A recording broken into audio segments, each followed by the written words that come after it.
Heyrðu, góða kvöldið og velkomin í þáttinn Heimsmyndir. Í dag ætla ég að spjalla við hann Val Arnarsson sem verkfræðingur. Sælir. Og hann nefnilega einn af mínu uppáhalds fésbókarvinnum, sko. Hann nefnilega svo ótrúlega virkur þar og það ég svo sem líka og við erum náttúrulega ótrúlega miðaldra að vera að því, sko. Jú, rétt. Það er svo gaman að eiga Val að vini á Facebook af því hann er svo fljótur að læka allt sem maður segir og maður fær alltaf viðbrögð strax, sko. Það lífgar upp á þann heim. En það sem ég langaði að ræða við Val er þessi umræðumenning á netinu varðandi svona réttlætismál og feminisma og transmálefni og allt þetta dót. Því að þar höfum við oft verið svona pínu á öndverðu meiði og mér finnst mjög áhugavert hvernig svo umræða svona bæði sálfræðilega og heimspekilega og svo fyndið sko að akkurat núna nýbúið að birta viðtala milli Frosta Loga og Þorsteins Vaff hjá henni Margréti Lilju hérna á samstöðunni sko. Ég sá eitthvað það, ég hlustaði nú ekki á viðtalið en það sprakk allt í loftið sko, en við erum raunnið aldrei að róa sömu með sko, en vonandi verður ekki sko. Ég held að þú sést nú engin Frosti Loga og ég kannski engin Þorsteinn Vaff. Nei, kannski ekki. Það kannski nær hvorum öðrum held ég. Já. Það ekki? En jú, ég held það sko. En við verðum samt að reyna að vera pínu ósammála. Já. Það er leiðilegt að vera bara, já, ég veit. En ég ætla að spyrja þig, sko, af því að það sem ég ætla að leggja upp með er svona pínu gagnrýni á aktivista. Já. Og myndir þú segja að þú sért aktivista? Nei, aldrei. Ég hef aldrei verið það. En ég hef ég hef tekið þátt í umræðinu frá báðum hliðum. Ok. Ég bæði verið svona það sem kallast í dag bigot. Bigot, ok. Og líka bara woke. Já. Svo maður kannski myndi skilgrunast í dag. Já. Og þannig ég hef aldrei verið í einhverjum aðgerðum. Sniðgöngu eða mótmælum, ég get ekki átt í neinu og ég bara bý út í útkörfi og fer aldrei niður í bæ sko. Nei, en það einmitt svolítið svona, það rauninni einmitt það sem ég ætlaði að spá í sko, því að það er til svona útgáfa af aktivisma sem maður mætti kalla bara netaktivismi. Já, það má segja það, jú, maður reyða kannski tíma sínum í þetta og þannig reyna að hafa áhrif en einmitt. Já. Og svo svona ákveðin félagsmótun og við erum náttúrulega alltaf meðvitað eða ómeðvitað að móta hvort annað félagslega. Já. Þú setur like við pistir sem þú ert sáttur við og setur ekki like við pistir sem þú ert ekki sáttur við. Já. Og maður finnur það, maður rættar sjálf á því, sko. Bara þarna ég að fá þau skilaboð að ég ekki sáttur við þannig pistir. Já. Og en í þessari umræðu allri þá finnst mér svolítið áhugavert að því nú ætlum ég að koma með aldrei beitt sjónarmið, sko. Og þú þekkir þetta fram mér, sko.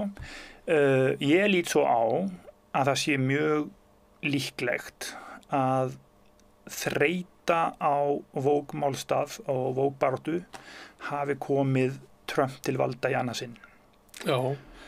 Og það felst sem sagt í því að yfir þessi 10 ár cirka síðustu hefur farið ofboðslega mikið fyrir hinu svokallaða menningarstríði í fjölmiðlum. Og menningarstríði allt þetta sko, réttindi svartra, réttindi kvenna, réttindi transfólks og það enginn í sjálfu sér fullkomlega ósammála því en það eru oft svona einhver ósætti einhver smáatriði og jafnvel eru einhverjir algjörlega bara byggja á þitt hálfvitar sko.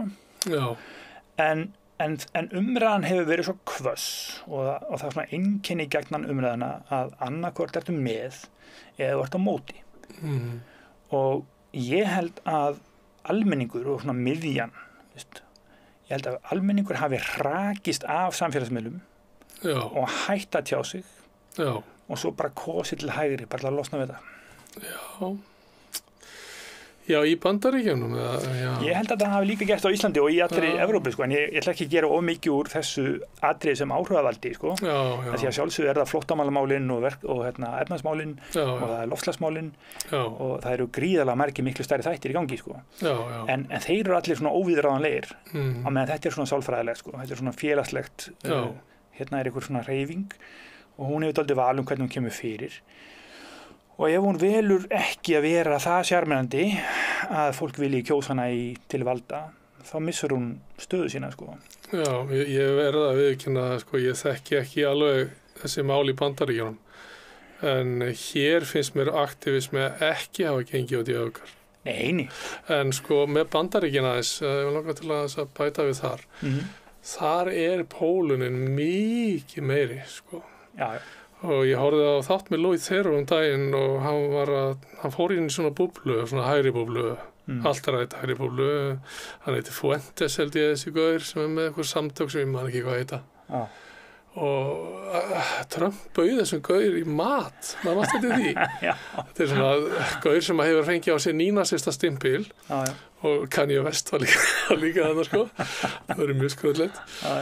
En sko, þessi gaur, hann fær ekki einu svona vera á landsþingi republikana, hann svo ökafællur. En hann var í Charlottesville, hann látunum. Það mástu þegar það var allt vitlaust og það var einhver nínasisti sem keyrði á Black Lives Matter meðlim.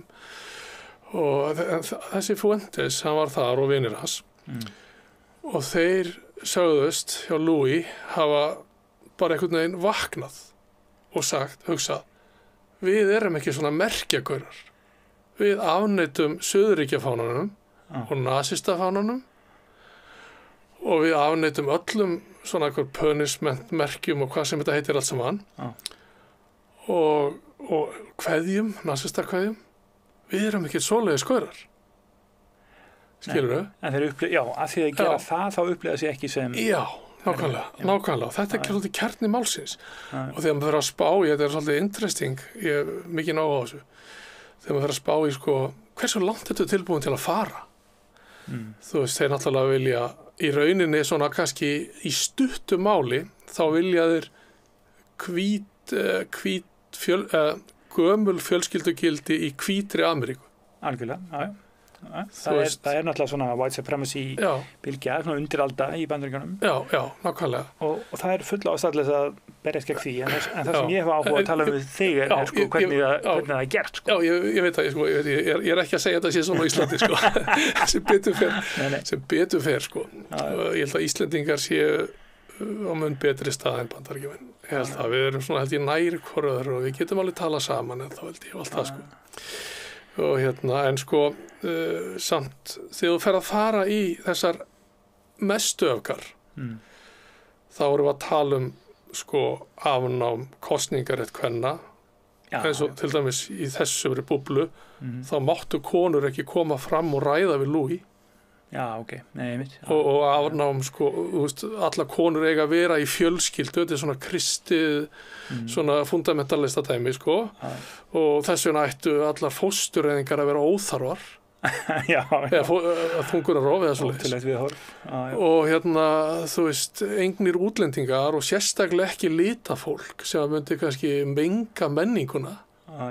Þetta er alveg, sko, og náttúrulega LGBTQ plus samfélagið yrði alveg off í þessu draumaríki.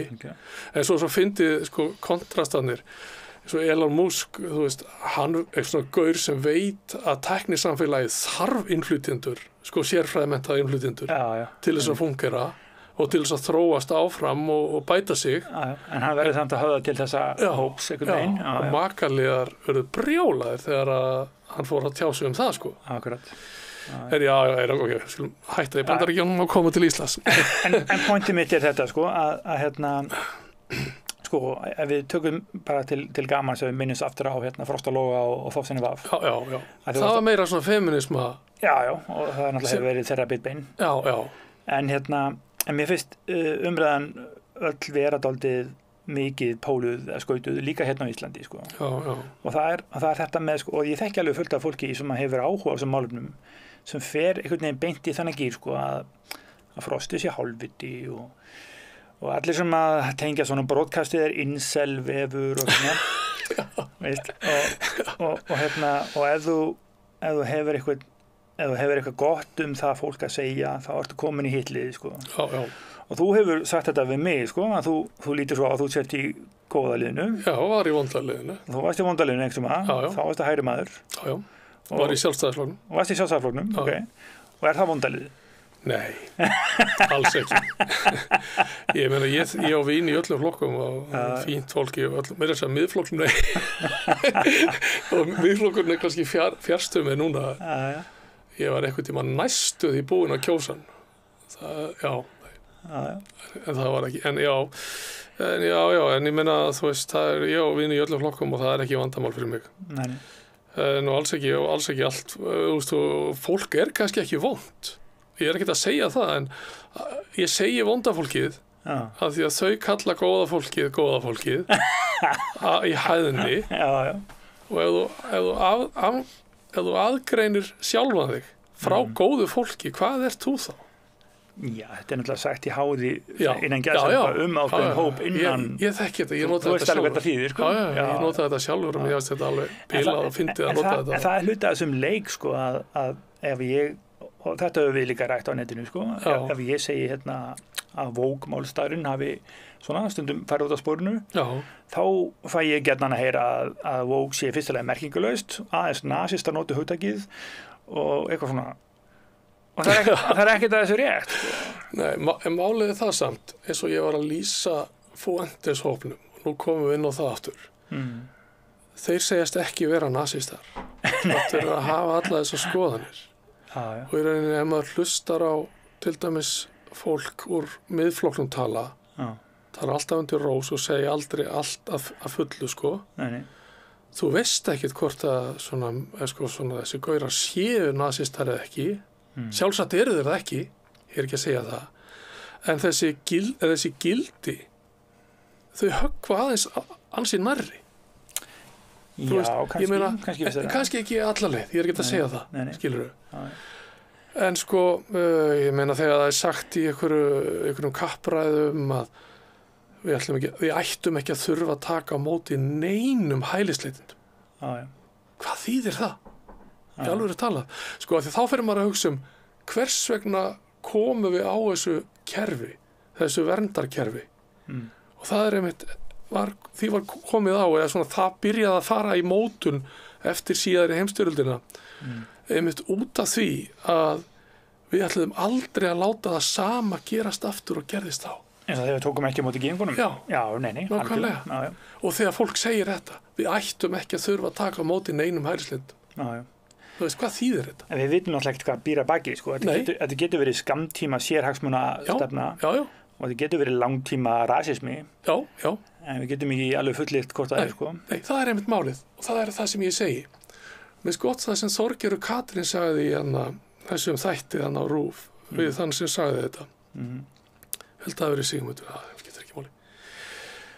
Sko, þú talar alltaf undir rós og þú getur aldrei klárað það sem þú ert að segja. Og þetta svolítið mikilvægt atriði, finnst mér. Og þú veist, ég held að ekki allavega það lítur að vera í einhverjum tilfellum að fólk skammast sín fyrir skoðanirnar sínar. Já, en það einmitt, sko, ég ætla einmitt að fara inn á þetta með þér, sko.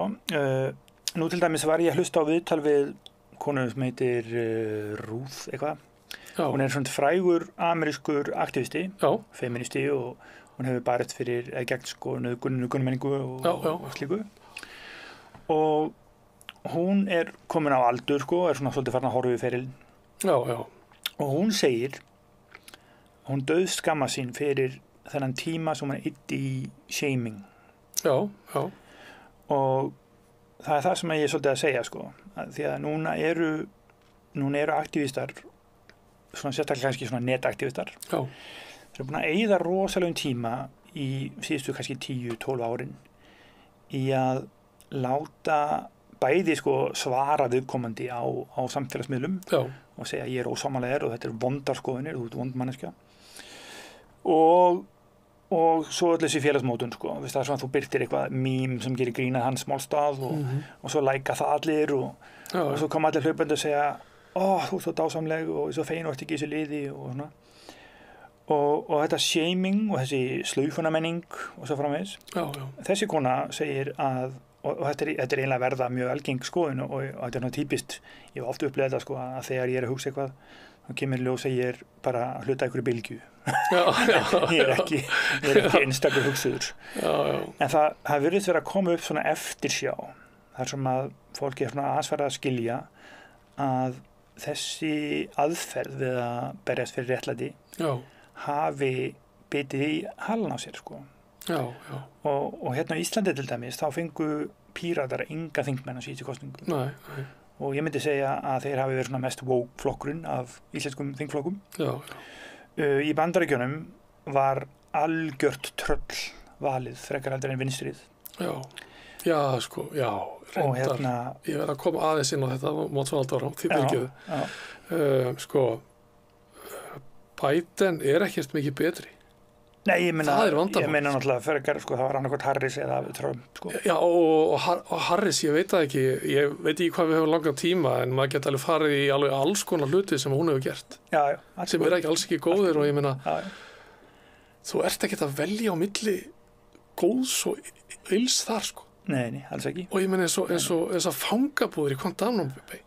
Þær voru starfandi undir stjórn demokrata líka. Já, ég sá svo.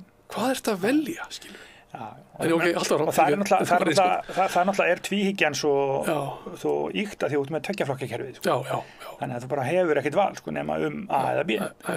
En sem er slæmt fyrir lýðræðið. Sem er mjög slæmt. Ég held það, sko. Já, ég hef ekki endalaust vita því, sko, en hérna það er náttúrulega margir sem tala ókosti fullflokkakerfis, en það önnur saga. En allavega þá svona búið að vera, held ég, að koma svona bylgja af vangaveltum hvort að þessi tegund baráttu hafi einfaldlega skilað sér í því að miðjan, bara kosningar fjöldinn, og það er líka svo skemmtilegur eða svona áhugaverður vingil, sko, að það skiptir í sömu skilningi engu máli hversu rétt þú hefur fyrir þér. Nei. Ef að þú getur ekki fengið þína fulltrúa kostna til valda. Nei.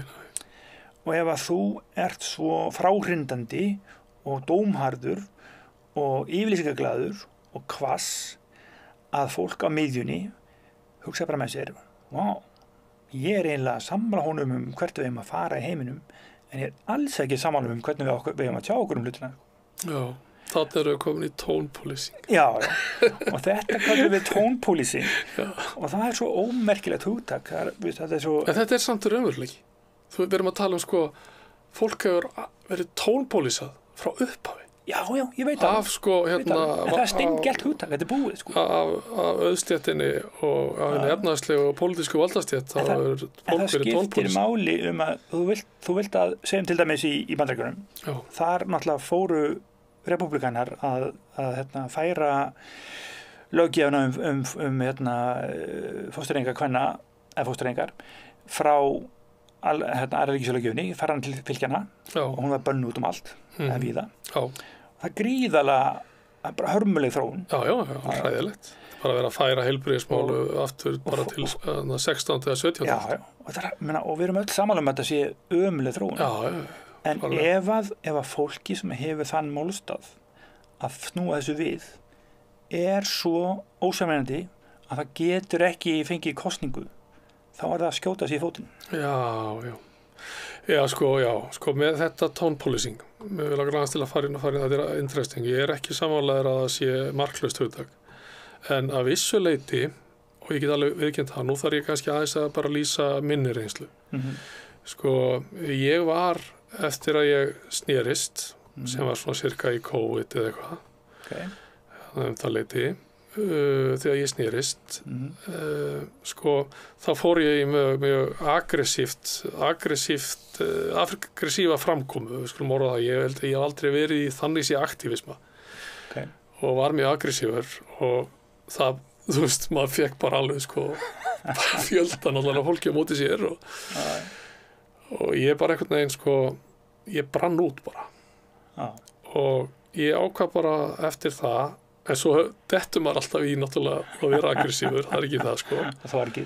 Já, ég hef náttúrulega gaman að því líka, sko, heilin í mér ekki vöðvafestunar. Og en ég ákvað bara að prófa nýjar nálgun og ég fíla það mjög vel. Og svo er líka eitt í þessu að maður er alltaf, þú veist, mikið mildar í eigin persónu. Já. Heldur en á netinu. Þú veist, fólk sem er alveg rosalega aggressíft og hart á netinu, sko. Það gerist ekki, það eru algjörir ljúlingar þegar maður hittur það í eigin persónu. Já, það er svo margt í þessu, sko. Þú líka nennir ekkert að skrifa 7000 orð í ykkur svari, þannig að þú skrifar eitthvað svona stutt og fyrir viki það svona snart og jafnvel kuldalegt, sko. Samt þetta bara að reyna að miðla einhverju boðskap, sko. Einhverju afstöðu, sko. En ef við tökum aðeins tónpólitík, hugtæki var til upp úr 2010 í feminismanum. Já, sko, hugtæki tónpólitík náttúrulega fyrirbæri var búið að vera til alltaf. Já, fyrirbæri hefur alltaf verið til. En hugtæki fekk svona, hvað hljómbir eða fór að virka þarna og það snýra þessari, og þetta er algjörlega gott hugtak, sko, það snýra því að þegar aktivistinn segir bara halló, þetta er óréttlátt, við þurfum að gera eitthvað.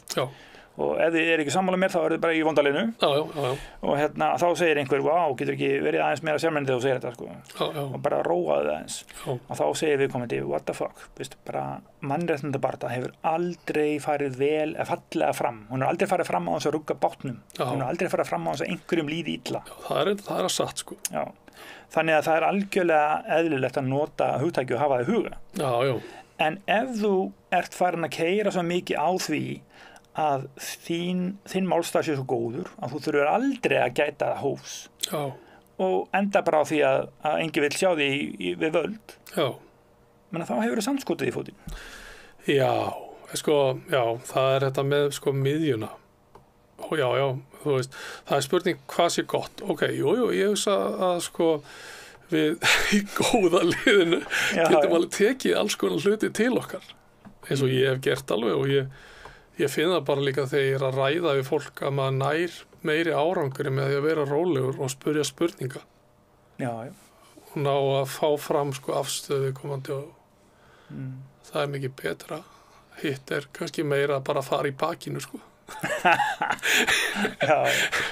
En ég get alveg tekið undir þetta að mörgu leyti en ég reyndar þeir aktivistar sem að ég lít upp til hérna á Íslandi mér finnst þeir ekki að hafa farið yfir strikið. Mér finnst þetta að vera frábært fólk. Mörgu leyti. Og það getur vel verið að fólki verða á að gera allir mistök. Það er bara mannlegt. Og við erum bara fólk. Algjörlega. En það sem hefur gert svona síðustu ár, og nú tala ég náttúrulega ekki eins og einhver alvitur guð, heldur bara minni reynslu. Þar sem ég kem inn á kaffistofur og inn í fjölskylduboð og hingað þangað, það eru allir að segja sirka sama hlutin. Það er að það hafi orðið til svona PC menning. Hún sé political correctness, rétt hugsun.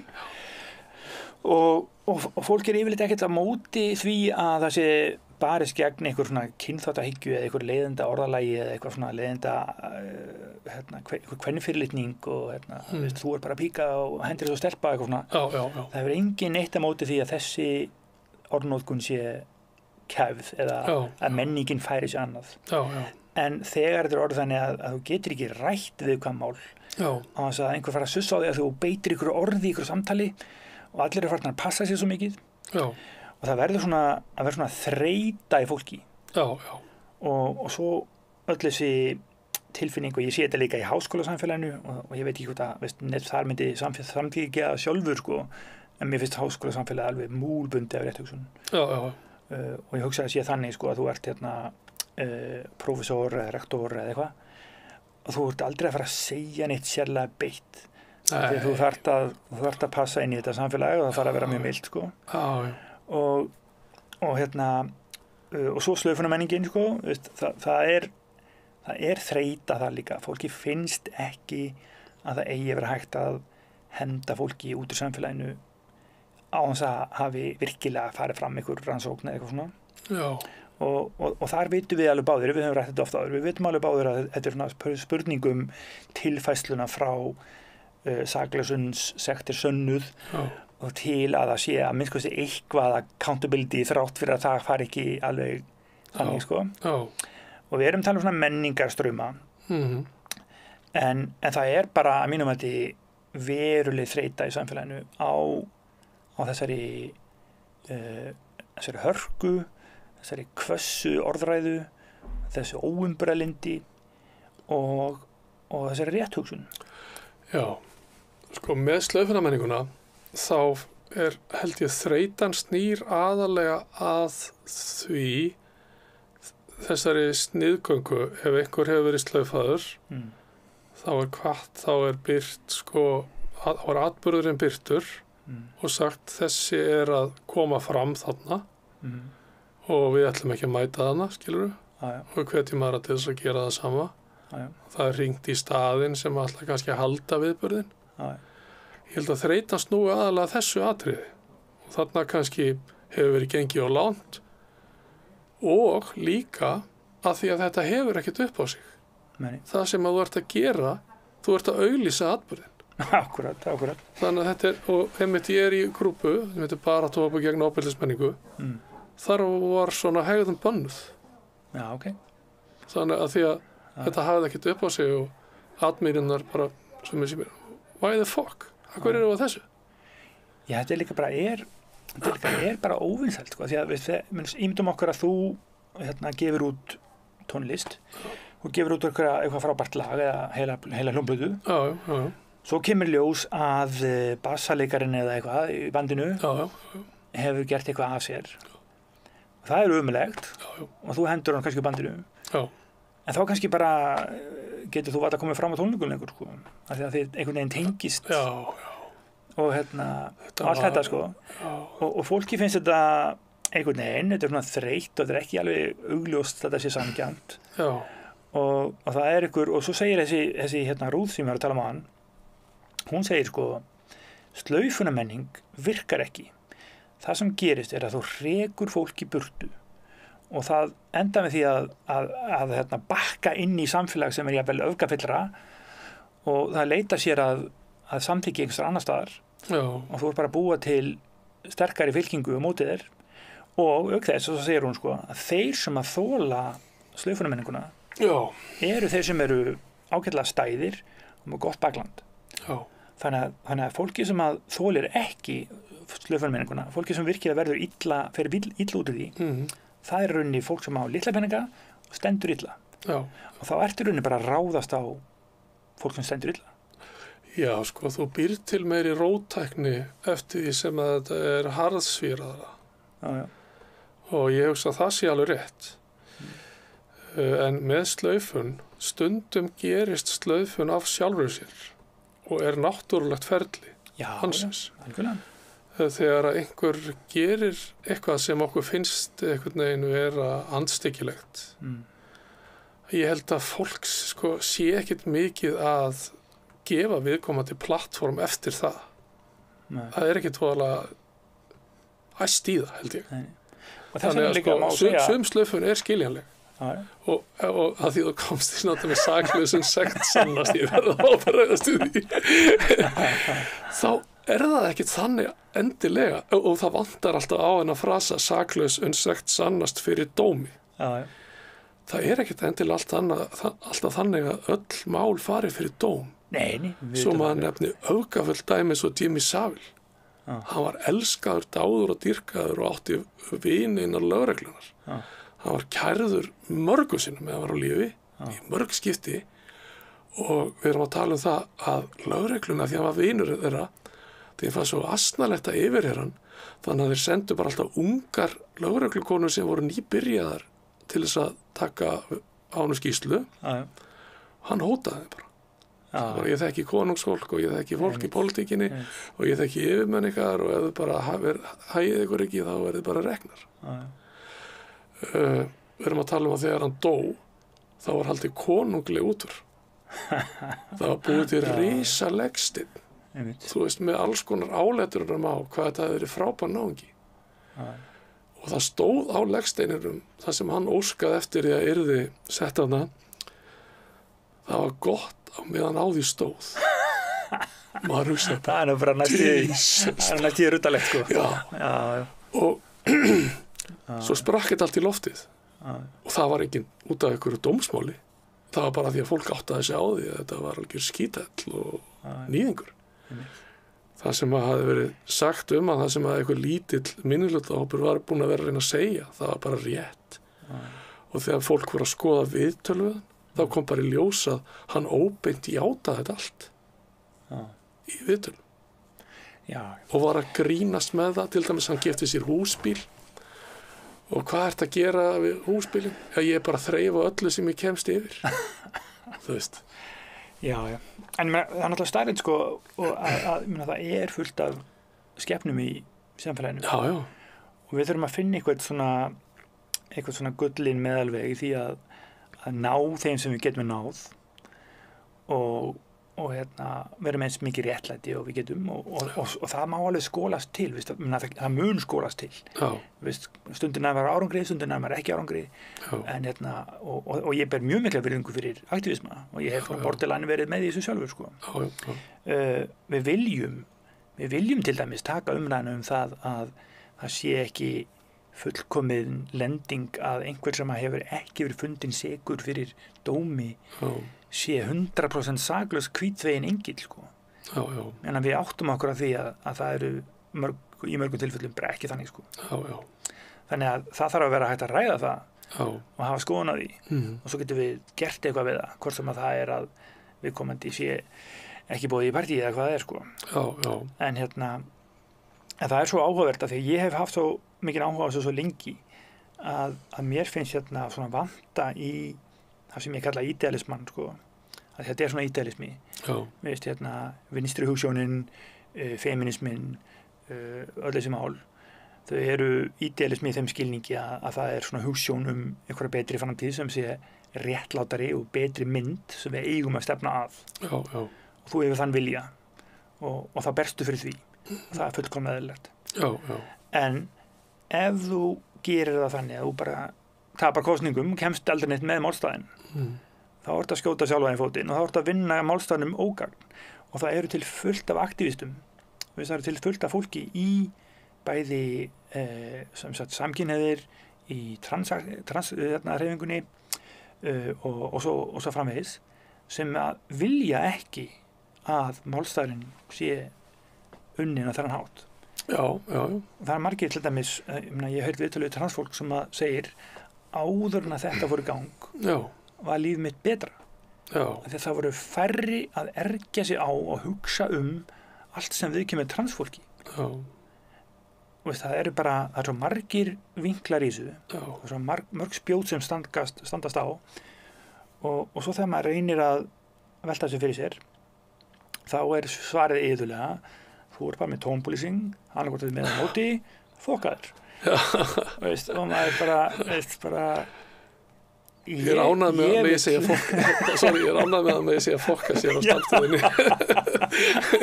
Áfram. Af því að ég hafði áhuga á því og ég ætla ekki að hæla mér ómikið sko, en það var í 2016 eða eitthvað, þá fannst mér transbaráttan verða svo hún var svo ákveðin og yfirþyrmandi að það átti sér ekki stað neitt samtal. Þetta var bara einhliða öskur. Og ég hugsaði bara með mér, þessu verður hafnað. Þarna á sér ekki stað samtal, fólk er ekki sammála þessu.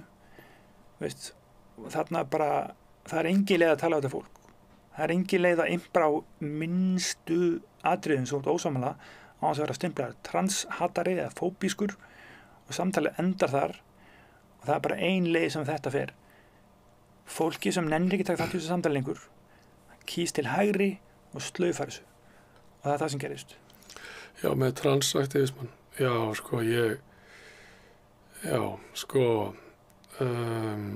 hef reyndar ekki fylgst með því lengi. Ég er náttúrulega bara, þú veist eins og ég segi, ég snerist þannig 2020 og fyrir það þá ignoraði ég alla transumræðu. Ég hef aldrei verið á móti transréttindum þó ég hef verið í hægrinu sko. Nei, nákvæmlega. En sko það sem hefur reynda gerst upp á síðkastið er að það hefur verið flutt inn orðræða frá erlendis frá sem eitthvað sem heitir LGB team og hétt LGB teimið hérna. Já. Og þetta er núna samtökin 22. Þetta eru umræða sem var ekkert í gangi hérna. Nei. Og ég vil meina að harkan sé orðin til svolítið íbland. Ég er ekki að segja að þetta sé alveg 100% rangt sem þetta segja. en svolítið íbland við þetta. Þetta æsti allt upp sko. bæði náttúrulega, ég held sko ég meina sem sagt sko aðstandendur transfólks og vinir, kunningjar, þeir sem þekkja til transfólks ég held að þeim hafi blöskrað þessi aðkoma en sko og líka eitt í þessu, það þessar legasögur sem eru náttúrulega óþolandi eins og maður mjög ánæður, ég að sammála því sem þú segir, kannski ættum við að gefa þú veist transfólki sjálfu bara svolítið orðið og plattformið og ég man ekki, ég held hún þetta Veiga transkona sem kom í Kastljósið með til þess að bara bregðast við því að þú veist það var komin einhver saga að það hefði komið transkona í eitthvað klefaðan í Grafarvogslauginni. Já, það var förðulegt dæmi, sko. Og með tippi og eitthvað og það var eitthvað litla stelpur og hún langt síðan hún farið kynskipta afgjörð. Hún þurfti bara að stíga fram, þetta var hún og leiðrétta þessa vitleysu. Þú veist, og ég var ánægður með það og ég syns að hún að fengið að tækifæri og það þurfti raunin ekki að fara neitt lengra. Nei. En við tökum svona dæmi, sko, fyrst þegar J.K. Rowling tjáði þessu mál, þá var það frekar hófstíl, sko. Fyrsta bréfið, að sjálfsögðu var hún að segja hluti sem að transaktjástar voru ekki sammála, en það var ekkert mjög eitrað bréf, sko. Og ég las viðbröðin við því bréfi, það var til dæmis miðl sem heitir Pink News, sem svona gay réttinda miðl.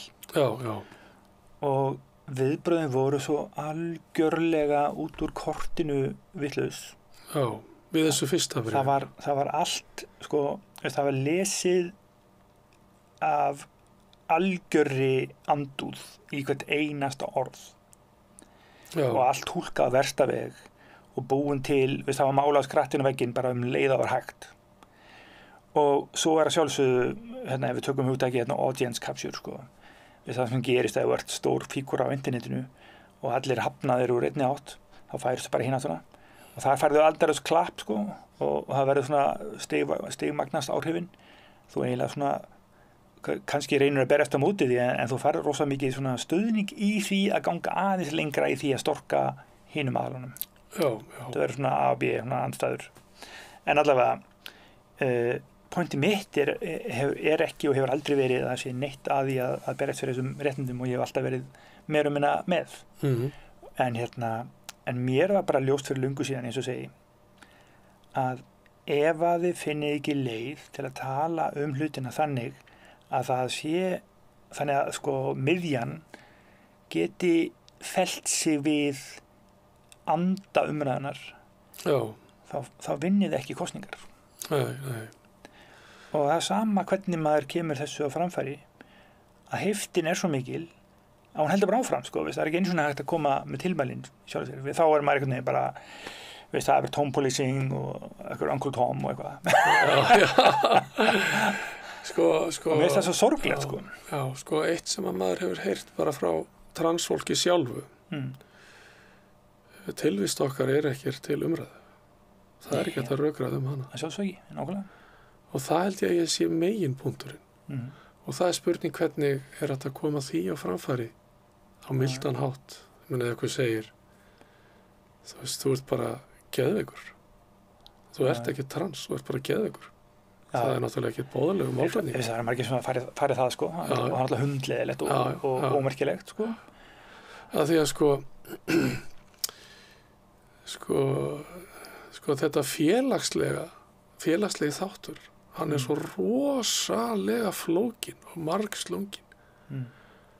Ég veit ekki hvernig fólk getur lyft sér að fullyrða eitthvað það. Nei. Ég treysti mér ekki til þess. Nei, þetta alltaf fárlegt. Ég átti systir mín heitinn, hún var komin halva leið í að ákveða að fara í aðgerð, sko. Alltaf heita Mattias. Það truflaði mig aldrei neitt, sko. Ég hefði stutt alla leið í, sko. En missi róminn. En málið bara að það vantar einhver svona mannkærleik í þessu umræðu. Af því að hún þarf að ná yfir spektrumi sko. Og það líka andstæðingarnir sko, það líka þessi hræðilega tvíhyggja sko, að leið og einhver jakkafata klæddur strákur sem virkar eins og einhver sjálfstæðisstrákur sko, einhver svona stuttbuxnadeildin sko, leið og hann segir eitthvað krítískt þessi mál, þá hann bara transfóbiskur hálfviti. Hann einhvern veginn ekki lengur maður sko. Það ekkert meira vari í mannin sko. Núna hann bara transfóbiskur hálfviti. Já, mannabi. og ef einhver deilir frétt eftir hann eða eitthvað, þá ertu bara komin í vondaliðir. Þessi skautun og þessi tvíhyggja sko, hún bara að mínum að búin að valda því, og þetta gæti að núna náttúrulega svolítið að tala ameríska dæmið sko. Núna erum við komið Trump hérna inn og Elon Musk að leika sér. Og þetta gæti orðið óafturkræfur skaði á því sem við erum að gera sem vinstrimenn. Já, það geti verið. Ég meina, ég get ekki, maður er að sjá hvað framtíðin byrja skautið sér. Ég held sko að þetta, það sem þú segir, kannski svona þessi aggressíva aktivismi, mér finnst hann vera aðeins að minnka. Ég held það líka sko. Já. Og ég held að það sé jákvæð þróun. Já. Ég heyri það líka á, eins og ég ætla að segja á hann með kaffistofurnar sko, og svo ég vísi nú í Frosta Loga allir gamans. Frosti Loga sagði daginn að nú sé vókið í rénum. Og það hljómar alltaf, mér finnst þegar hann segir það, því að hann er svo fordæmdur sko. En það held ég sé bara rétt hjá hann sko. Ef þú labbar á kaffstofum og talar pólitík og heimsmálin, þá vókið aðeins í rénum sko. Já, það getur verið, en sko, eins og ég lít á vók, sko, þá það bara að vera vakandi fyrir því sem að gerast. Já, en það alltaf ekki það sem fólk meina með því, sko. Við erum öll saman það að vókið spurningin að vera vakandi fyrir hagsmunum minnendahópa. Já, jaðarsettra hópa. Og jaðarsettra hópa, og betra orð, þetta En það sem að fólk ávið með vókinu náttúrulega akkurat þetta, sko, að það hefur orðið að svona skammaryrði fyrir innmitt, reiðilega umræðu, rétthugsun og skammar menningu og shaming bara að fæla fólk frá umræðinni. Shaming hefur náttúrulega bara einkennt menningarstríðið hefur einkennst af shaming og ég held að það sé rauninni þunga miðjan í þessu það er það sem fólk þreytt á. Já, sko ég stoltur að þið vera vók. Já, og ég líti ekki á þessi skammaryrði. Ég reyndar sko að heyrði þetta bara þegar ég heyrði þetta fyrst sko að ég kallaði þetta í ykkur tíbeti og ég vissi ekki hvað það var og ég maður hef bara heyrt vók og hann matsölustaðin og vók fyrir heimilið og bara ég veist aldrei þar. Já, félagi minn spurði mér að tala um vókpönnur. Já, það er vókstekta ísu. En ég meina, það er ekkert að vera vók. Ég myndi segja þessi vók. Já. Við erum bara stoltir vókistar. Já. En við skiljum alveg að þegar að vera að tala um að það sé bara pínu léttir að vóki sé örlítið að dvína. Það er verið að tala um, það er léttir að þetta shaming sé að dvína. Já. Ég held að það sé ákvæmt. Og hún sagði að það er með þessi Ruth sem ég alltaf að tala sem ég reyndar að fara rátt með nafnina, ég þarf að tjekka á þessu. En hún það sem hún sagði, sko, mér fannst það alltaf gott. Hún talaði um vók, sko, hún sagði þessara vók. Og hún sagði að hafi átt sér stað margt gott gerðist í vók-hreyfingunni. En það er bara sannur góður málstaður. Vók-málstaðurinn, hann er sannur góður. Já. En hún sagði að það hafi mjög margir svona réttlætisriddarar farið fram úr sér og misnota málstæðin fyrir sitt eigið ego. Já, egoismi. Sko. Ég er náttúrulega egomanniskur. en þú veist, ég gerir mig grein fyrir því. Það er gott. Þegar þú vilt bruna fram á reitvöllin og gera læti og þú ætlar að bjarga heiminum en þú ert kannski stundum, sérstaklega ef þú ert mjög kvass og mjög stórirtur og þú ert kannski bara dálítið mikið að upphefja sjálfa þig en ekki málstæðin sko. Já, maður þetta í þess hennar gýr sko, ekki alveg viðurkennt það, maður hefur gert það sko. Bæði náttúrulega í báðum hliðunum sem ég hef verið í sko. Hræðilega hægri maðurinn. Já, ég held ég að verið sko, ég var örugglega hataður en sko samt einhvern veginn, ég hataður meira núna eftir að ég fór í vinstrið. en því að vinstri menn eru ekkert sko, þú veist það versta sem kom fyrir mig var að ég var settir á hennan nýrasista lista sem þetta bara fyndið sko. Já, sem hægrimæður? Já, ok. Ég var hérna með góðum barnum eins og Jóni Magnúsinni og Davíð Oddssyni og Bjarni Bjarna. Bjarni Bjarna voru hlið við hlið á listanum. Það er elítu listi. Já, ég var númer 37 og myndin sem var af mér, hún var ég gifti mig og ég farið í eitthvað brúnkusbreið sem var úrskeiðis, þannig að það var þetta að skilja þannig að ég var hérna út að ég var í sakarum að vera með blackface, sko. Það var nú ekki málið, sko. Ég var náttúrulega bara að tjá mig málið um Palestínu og ég var alveg tekið 180 gráð þar, sko. Og já, átti örugglega skilað yfir á svo lista, það er ekki það, en það skipti þetta svo kannski ekki miklu máli og gerði mér ekki neitt í rauninni, sko. En náttúrulega eftir að maður fór yfir í vinstri og var aggressífur þar og það þegar maður er hægri maður að passa með að sé alltaf á því að vera kurteis. Já, ég tek eftir það. Það er svo sé auðveldar. Maður er svona ógæstlegur á kurteisan hátt. Já, pirrandi yfirlæti einhvern veginn, eða pirrandi kurteisi. Já. En svo ef maður kannski fer maður frá því, þú veist, ég reynda bara, kannski voru þetta bara svona, hvað ég að segja, bara svona, hvað heitir þetta, fyrstu dagarnir eftir giftingu. Já, svona honeymoon eitthvað. Já, það er sko þegar maður byrjar og þá er maður alveg æstur út Hveitibrauðsdagar. Hveitibrauðsdagar vóksins míns.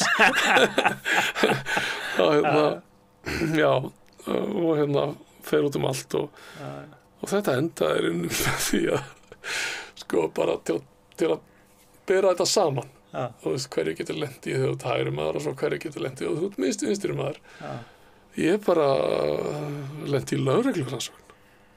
Já, þú skrifaðir eitthvað ég ætla ekki að nefna. Nei, við skulum ekki fyrir því. Já, ég mani fyrir því, já. Já, þannig að sko þetta var bara, þú veist, ég var bara kærður fyrir ofbeldishótun. Já. Og það var vegna þess að ég skrifaði færslu ákveðna manneskju, þú veist, 2:00. Morguninn, þá skrifaði ég ljóð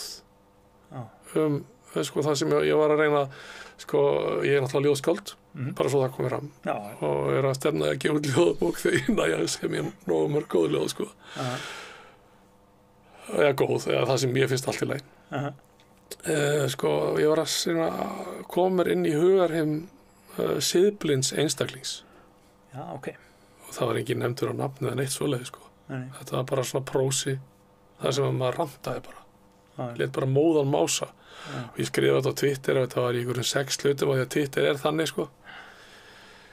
Og svo bara veit ég ekki betur en það er bara hringt í mig, þú veist, voru lögreglun og ég kallar í skýrslutöku bara what the fuck.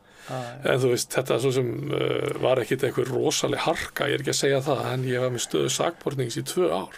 Wow. Og þetta var framleitt 1 ár á ríkissaksóknara. Þannig að þú veist ég svona fyrir sem ég talaði við lögfróðir svo að það verður náttúrulega aldrei neitt úr þessu, skilur. Nei. En þetta er náttúrulega sko það sem gerist á báða bóga, sko, veist það. Í þessari menningu, sko, þá ef ég er segjum einhver anti-feministi eða eitthvað og ég skrif eitthvað ömulegt einhvern nafnbóðan feminista og þá ég setja það í einhvern prósa eða það sé bara grín sko, þú veist, og það sé á reynu þá var þessi prósa ekki neitt. Nei, ég skil ekki, en hann var þetta ekki sama dag og hitt birtist eða eitthvað? Já, í rauninni, sko, það sem að gerist er að ég hafi kært ákveðin fjölmiðil til fjölmiðlanefndar og ég fæ úrskurðin hádegi 2 tímum eftir að ég skrifa prósan. Það var tilefnið af færslunum sem kom 2:00. Okay. Þannig að prósin hefur ekkert með neitt þetta að gera, sko. Nei. Þannig að sko það komið fram, sko.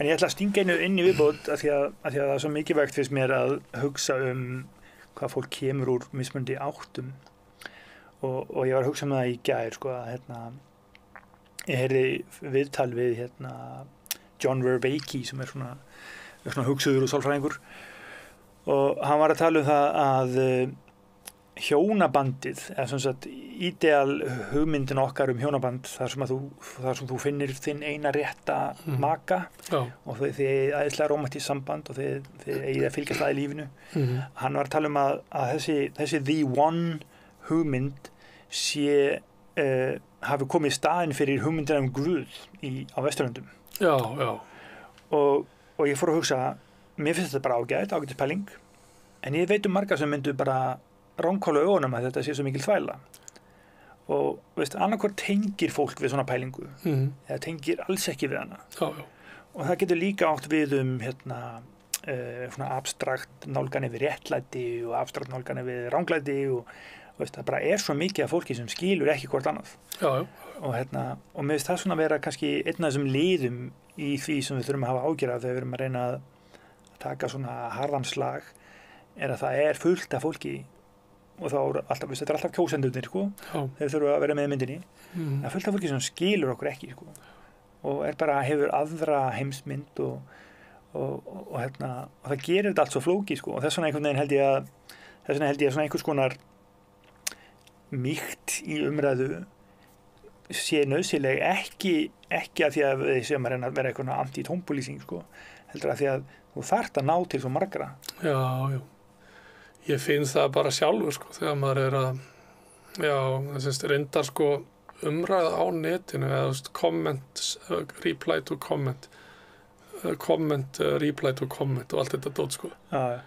þetta getur aldrei skilað engu það sem við erum að gera það skilar mikið frekar einhverju niðurstöðu Ég var með einn gest heldur góðan heimspeking og hann sagði við mig hann orðaði svona þrótaðasta mynd samskipta á internetinu það var þegar maður fekk langt svar frá einhverjum og kóperaði hluta og svaraði þeim hluta, kóperaði næsta hluta og svaraði þeim hluta þetta var svona í blogginu svo var svona bloggsamtal sem hræðilegt og það svolítið áhugavert að velta fyrir sér af hverju þetta hræðilegt og það einhvern veginn af því að maður að taka eitthvað svona þurra rökræðu við hverja eina setningu við sig í staðan fyrir að taka samhengi maður ekki að horfa heildamyndina og koma eitthvað svona vinalegt mótsvar maður bara að rífast kjaft hverja einustu setningu og þetta svona aggressíft og óuppbyggilegt og fyndið stöf svo maður alltaf með einhverja hæðinni og gera lítið fólki með eitthvað Þetta náttúrulega eitthvað sem maður bara algjört rugl að gera og ég svona oft hugsaði mér fuck it, nú ég hættur þessu en svo gerir maður þetta alltaf maður stenst aldrei fristingu Samfélagsmiðlar náttúrulega kostulegir og Facebook náttúrulega bara deyja það bara örfáir fuskar við sem nennum að segja þá og krakkarnir bara komnir á TikTok og Instagram og það mjög fáir í longform texta og spurningin þetta kannski að verða pínlítið mengi sem við erum að tala við á Facebook og fáir að horfa og fylgjast með held ég og þá var þetta einhvern veginn líka svo fyndið já það sjálfhvert eitthvað djöfulli maður þetta eitthvað sem maður alveg reynir bara reynir að forðast en getur það ekki alltaf en svo að því að tala um að því maður alltaf með pínu dólg óvart stundum óvart en það einmitt svo fyndið maður kannski búin að taka einhverja ótrúlega málefnilega umræðu maður búin að vera ógeðslega góður og þetta hefur verið bara mjög gott og fínt og svo langar manni samt að koma með eitthvað brandara daginn eftir og hann svona pínu beitur og þá var allir bara lærir þú er búin að rústa samstöð bara það má ekkert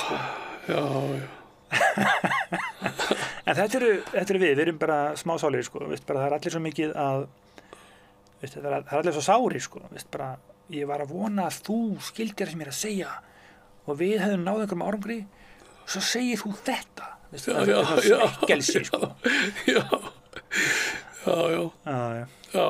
líka húmor og kaltæðni skila sér mjög illa á netinu algjörlega en svo svo fyndið ég man þegar hann Dilbert gaurið sem teikna Dilbert ég man ekki hvað hann heitir hann svona svolítið svona libertarian, svona harður hugsuður, sko. Já, Libbi, sko. Libtard. Jú, Libtard. Og hann spáði Trump sigri í 2016. Já. Og hann hefur verið með alls konar svona frekar kannski þurrar og kuldalegar pælingar af hverju það og það enda með því að helminguna hans fanbase bara hvarf og yfirgaf hann. Já. En hann hélt bara áfram að tala og hann segir alltaf bara á sínum, eða gera alltaf á tímbili, á sínum spjallvettvangi, hann segir alltaf bara, ég geri mig grein fyrir því að mjög mörgu fólki mynd þau geta umlegt, mjög margir mynd ekki skilja það. Ég ætla bara að tala til minns fanbase sem nokkurn veginn á þessari línu og svo segir hann það bara. Og ég ekkert að segja að það sé gott eða snuðt, mér finnst bara stundum áhugavert, sko, að stundum verður maður bara að gera sér grein fyrir því að þú getur verið að tala um eitthvað þungt eða flókið eða sérstakt eða mjög þröngt áhugamál. Það stundum bara mjög fáir sem að skilja það sem þú ert að segja, sko. Já. Og þá einhvern veginn verður maður að lifa með því, þú verður ekki heimsfrægur fyrir að tala um eitthvað sem að 3 hafa áhuga á, sko. Nei, það eitt máli, sko. Já, ef maður alltaf að meta hamingjuna sína með pistilin í lækum, sko. Já, það alveg búið, sko. Þá það alveg agalegt, sko. Já, við erum ekki allir hérna Ronaldo með 30 miljón fylgjendur. Nei. Heyrðu, Valur, ef við ekki bara fara slá botnin í þetta? Jú, mér líst vel á það bara, þetta var gott spjall bara. Það var bara mjög gaman að fá þig. Þetta var ekki eins og Frost í lóð og það sem. Því miður, við hefðum alltaf að rífast aðeins og býta hvort annan, sko. Við erum ekki látnir allt á mildir. Við erum á mildir, kannski. Og vonandi það bara sjálfmennandi og jákvætt. Já. Allavega var það svona draumurinn að þetta yrði það samtalið eigi að vera. Já, eigi að vera gott og eigi að eiga sér stað. Kannski þurfum við bara að fara út af samfélagsmiðlum og fara í svona einhverjar grúpur. Já, nákvæmlega. Bara í real time. Ég held nefnilega að fólk myndi akta allt öðruvísi gagnvart hvort öðru eða myndi hittast face to face. Já, 99% tilfella, sko. Já, þetta bara fyndin heimur. Já. Kæra þakki fyrir komuna. Já, takk sömuleiðis. Og kæra þakki fyrir áhorfið. Já, takk fyrir. Takk fyrir okkur.